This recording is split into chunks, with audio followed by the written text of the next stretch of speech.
প্রত্যেক সোমবারে রোজা রাখা। 2 নম্বরে রাসূল সাল্লাল্লাহু আলাইহি ওয়াসাল্লামের তরিকা অনুযায়ী, সুন্নত অনুযায়ী জীবনকে পরিচালনা করা। প্রত্যেক কাজ কর্ম, কথাবার্তা, ওঠা বসা, লেনদেন, মুআমালাত, মুআশারাত, বিবাহ শাদী সবকিছু রাসূলের সুন্নত তরিকা অনুযায়ী হওয়া। 3 নম্বর হলো প্রতিদিন কম বেশি রাসূলের উপরে নিয়মিত দুরূদ শরীফ পড়া। 4 নম্বর হলো রাসূল সাল্লাল্লাহু আলাইহি ওয়াসাল্লামের জীবনী কম বেশি প্রত্যেকদিন পাঠ করা। 5 নম্বর হলো মাসনুন দোয়াগুলা মুখস্থ করে জায়গায় জায়গায় পাঠ করা। এই 5টা কাজ যেই ব্যক্তি করবে ওই ব্যক্তির প্রতি রাসূল সাল্লাল্লাহু আলাইহি ওয়াসাল্লামের দিন দিন সময় সময় মহব্বত বাড়তে থাকবে, ভালোবাসা বাড়তে থাকবে।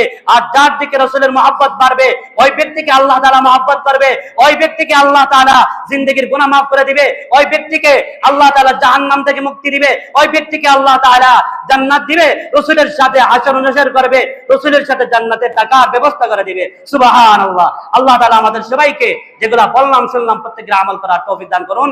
আমিন।